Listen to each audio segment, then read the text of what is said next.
Assalamualaikum warahmatullahi wabarakatuh. Perkenalkan, nama saya Popon dari SMA Negeri 1 Tenjolaya, Dinas Pendidikan Provinsi Jawa Barat. Bahan materi yang akan disampaikan hari ini yaitu tentang laporan hasil observasi.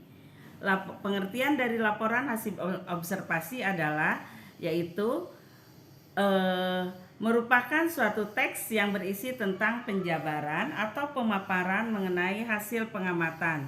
Penyusunan teks ini dibuat dengan struktur yang jelas agar dapat dipahami dengan baik, sebab isinya teks ini pada dasarnya berisi tentang berbagai informasi yang bermanfaat untuk bidang pengetahuan.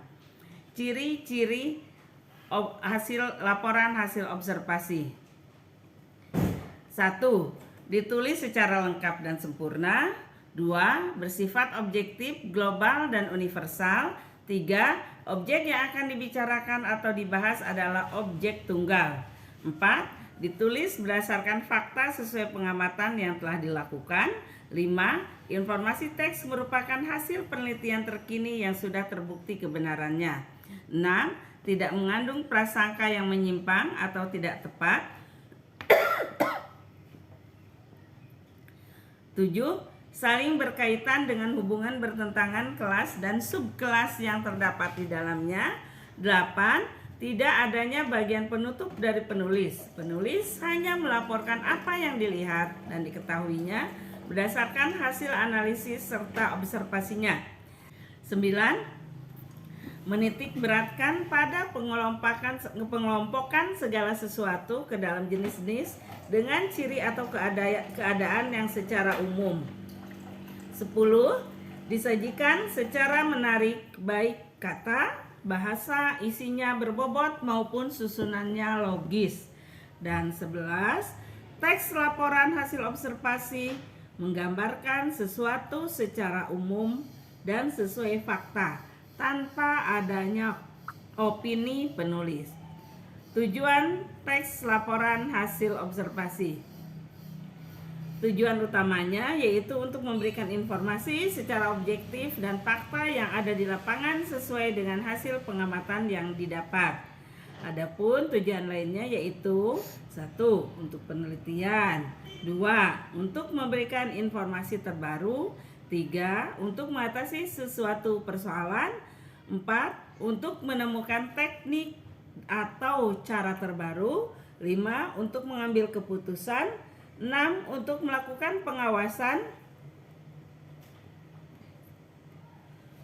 atau perbaikan. 7. Untuk mengetahui perkembangan suatu masalah. Selanjutnya, fungsi teks laporan hasil observasi. Teks laporan hasil observasi memiliki tugas atau manfaat bagi diri sendiri maupun orang lain. Fungsinya 1. Sebagai bahan penelitian. 2. Sebagai sumber yang dapat dipercaya. 3. Sebagai laporan tugas dan kegiatan pengamatan.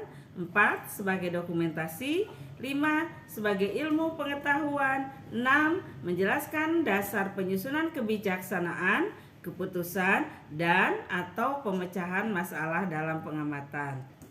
Struktur teks laporan hasil observasi. Teks laporan hasil observasi secara umum memiliki 3 struktur, diantaranya 1. Pernyataan umum, yaitu terdapat pembukaan, berisi pembuka atau informasi secara umum hal yang akan disampaikan. Bagian ini bersifat hal umum tentang objek yang akan dikaji, menjelaskan secara garis besar tentang objek tersebut. 2. Deskripsi. Deskripsi bagian. Deskripsi bagian yaitu terdapat isi, rincian pembahasan, dan penjelasan secara lebih detail.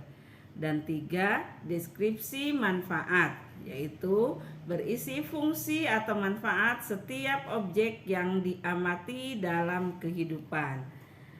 Selanjutnya, kaidah kebahasaan teks laporan hasil observasi. Teks laporan hasil observasi sangat berkaitan dengan penelitian dan pengetahuan.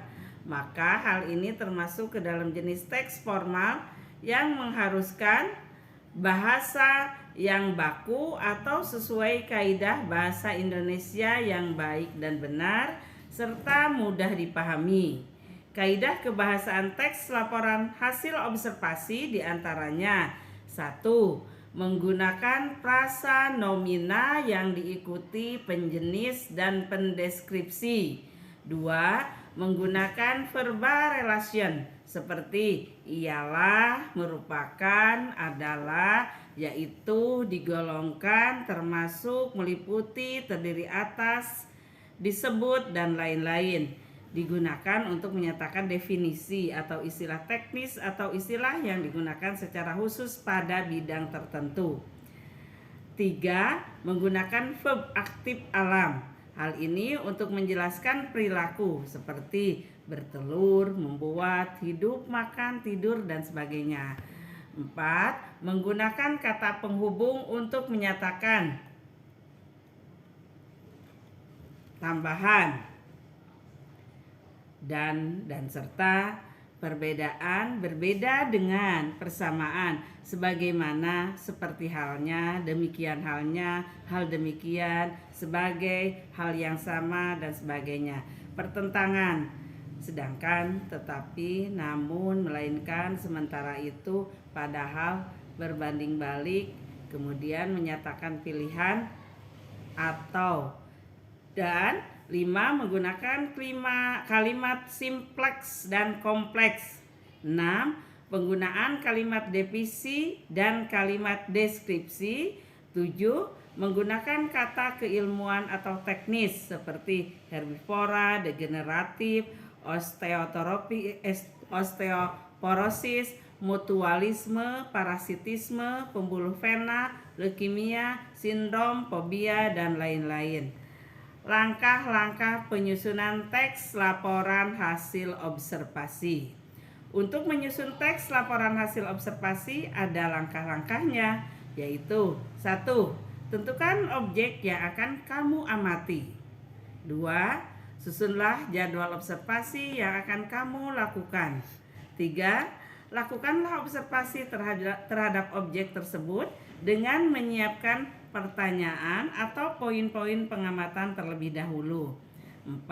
Catatlah hasil observasimu dengan memerhatikan ketepatan isi, struktur, dan kaidah kebahasaannya.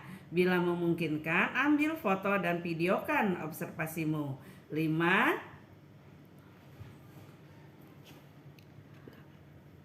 Meneliti kembali hasil penulisan teks. Jika ada kalimat janggal atau salah penulisan, segera perbaiki kembali.